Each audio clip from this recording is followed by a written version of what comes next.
சித்ரா சமையல் இன்னைக்கு ரொம்ப இன்ட்ரெஸ்டாக எல்லோரும் விரும்பி சாப்பிடக்கூடிய சுவையான லஞ்ச் பாக்ஸ் ரெசிபி உருளைக்கிழங்கு சாதம் தான் செய்ய போகிறோம். உருளைக்கிழங்கு சாதம் சொன்னால் உருளைக்கிழங்கை வேக வச்சு சாதத்தோடு கலந்து மசாலாவும் சேர்த்து செய்கிறதுன்னு எல்லாம் நினைப்பாங்க. இப்போ நான் கொஞ்சம் வித்தியாசமாக உருளைக்கிழங்கு சாதம் செய்ய போகிறேன். உருளைக்கிழங்கு வறுவல் செஞ்சுட்டு அப்புறம் ஒரு தக்காளி மசாலா செஞ்சு சாதத்தோடு பரட்டி உருளைக்கிழங்கு சாதம் செய்ய போகிறேன். ஃபஸ்ட்டு மெத்தடை உருளைக்கிழங்கு வறுவல் செய்ய போகிறேன். அதுக்கு தேவையான பொருளை இப்போ நம்ம பார்க்கலாம்.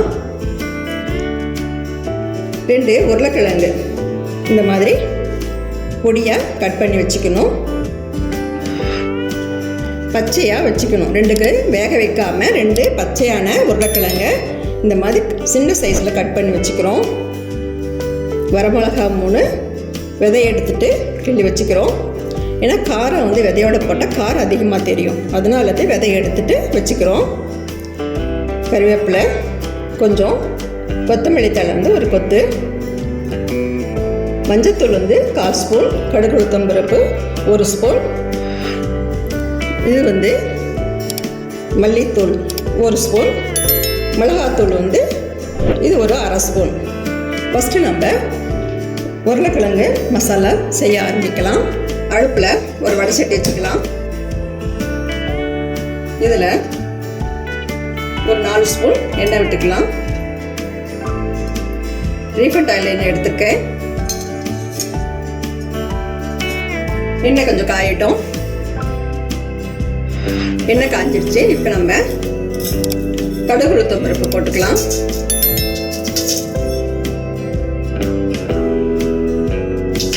பொரிஞ்சிடுச்சு. உருளைக்கிழங்கு இப்போ கட் பண்ணி வச்சிருக்கிறோம்ல அதை போட்டு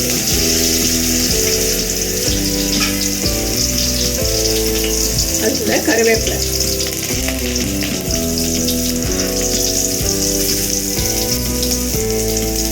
வரமிளகா,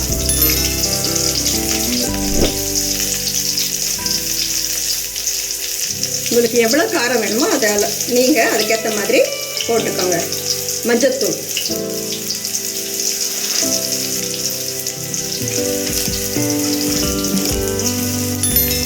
மிளகாத்தூள், மல்லித்தூள்,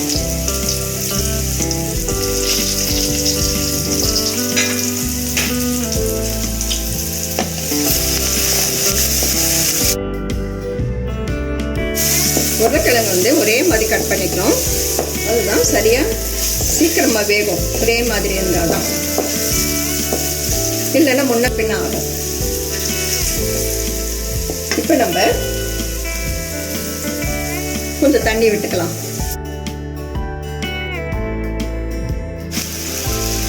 உப்பு ஒரு 1/2 ஸ்பூன் போட்டுக்கிறேன்.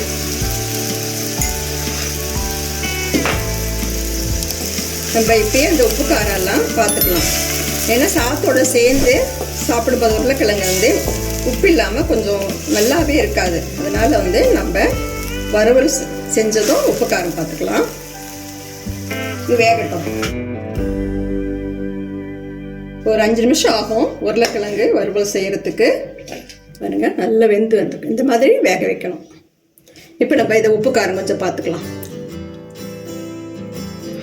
கரெக்டாக இருக்குது. இதை நம்ம ஒரு பவுலில் மாற்றிக்கலாம். உருளைக்கிழங்கு சாதத்துக்கு உருளைக்கிழங்கு வறுவல் ரெடி ஆயிடுச்சு.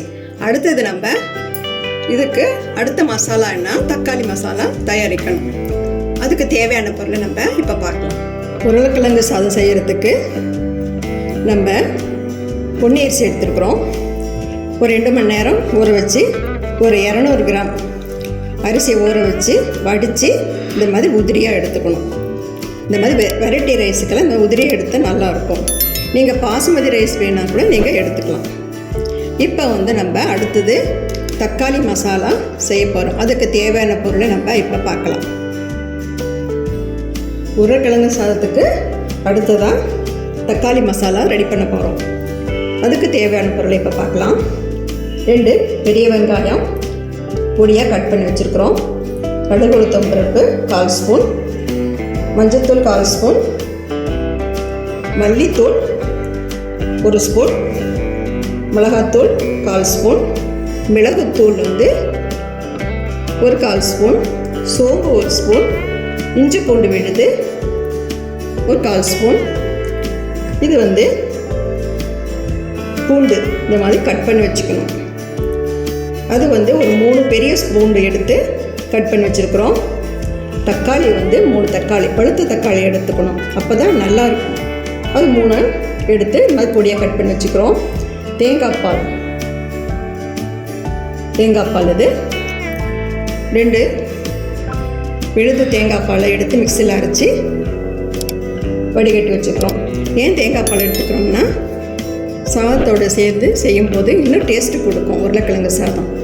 அதனால் தேங்காய் பால் நான் எடுத்துக்கேன். வாங்க இது இப்போ தக்காளி மசாலா செய்ய ஆரம்பிக்கலாம். சட்டி சூடேறிடுச்சு. ஒரு 3 ஸ்பூன் ரீஃபைண்ட் ஆயில் ஊற்றிக்கிறோம். எண்ணெய் காஞ்சிடுச்சு. இப்போ கடுகு உளுத்தம் பருப்பு போட்டுக்கலாம். அடுத்து சோம்பு. அடுத்த மீடியம் ஃப்ளேமில் வச்சுக்கலாம். அடுத்தது பூண்டு கட் பண்ணி வச்சுருக்குறேன்ல, அதை போட்டுக்கலாம்.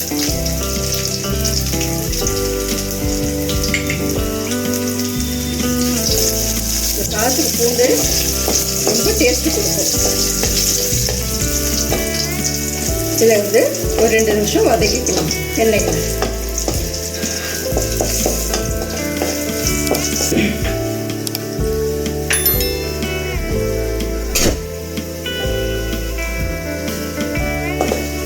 பூண்டு வதக்கிடுச்சு. இஞ்சி பூண்டு பேஸ்ட்டு ஊற்றிக்கலாம்.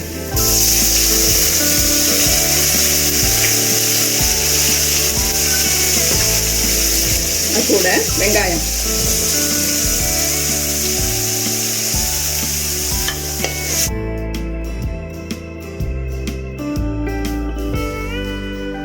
இப்போ வந்து நம்ம தக்காளி பழம்,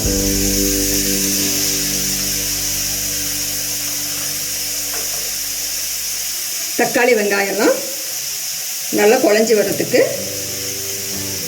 ஒரு 1/2 ஸ்பூன் தூள் உப்பு போட்டுக்கலாம். குழஞ்சி நல்லா வெந்து வரணும், அதனால தான் நம்ம தூள் உப்பு போட்டுக்கிறோம்.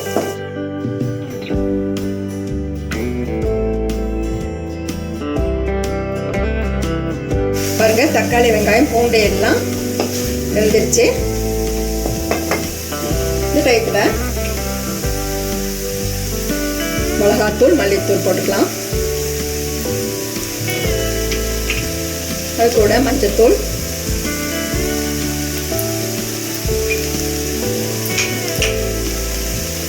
தேங்காய் பால். தேங்காய் பால் வந்து உருளைக்கிழங்கு சாதத்துக்கு இன்னும் டேஸ்ட்டு கொடுக்கும். அதனால தான் நம்ம தேங்காய் பால் ஊற்றுறோம். இது கொஞ்சம் வேகட்டும். தக்காளி மசாலா ரெடி ஆயிடுச்சு. இப்போ நம்ம சாதம் போட்டுக்கலாம்.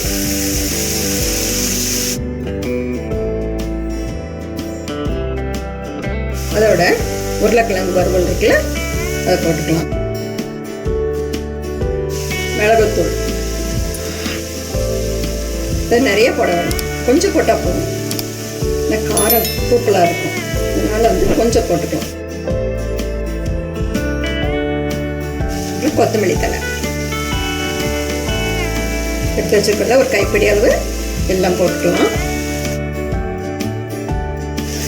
நல்லா கலரி விட்டுக்கலாம். சாதம், உருளைக்கிழங்கு வறுவல், தக்காளி மசாலா, மிளகு, கொத்தமல்லி தழை எல்லாம் சேர்ந்து சூப்பராக வந்திருக்கு.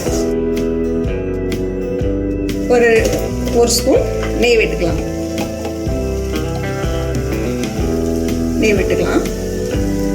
இன்னும் டேஸ்ட் கொடுக்கும் உங்களுக்கு.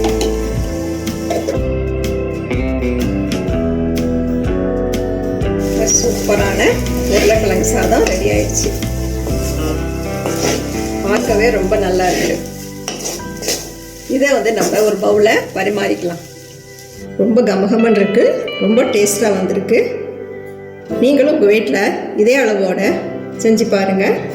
கொஞ்சம் வித்தியாசமானது தான் அது. நீங்கள் ட்ரை பண்ணுங்கள், சரியாக வரும் உங்களுக்கும்.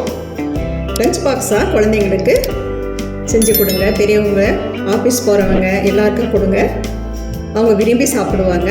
குழந்தைங்க ஸ்கூலில் ஒரு பருக்கு கூட விடாமல் சாப்பிட்டு டிஃபன் பாக்ஸை வெறும் காலியாக எடுத்துகிட்டு வருவாங்க. இந்த வீடியோ உங்களுக்கு பிடிச்சிருந்தா சித்ரா சமையலுக்கு லைக் பண்ணுங்கள், கமெண்ட்ஸ் பண்ணுங்கள், சப்ஸ்கிரைப் பண்ணுங்கள். உணவே மருந்து. மிக்க நன்றி. இந்த வீடியோ உங்களுக்கு பிடிச்சிருந்தா சித்ரா சமையலுக்கு லைக் பண்ணுங்கள், ஷேர் பண்ணுங்கள், சப்ஸ்கிரைப் பண்ணுங்கள். உங்களுடைய கருத்துக்களை கமெண்ட் செக்ஷனில் பதிவு பண்ணுங்கள். உணவே மருந்து.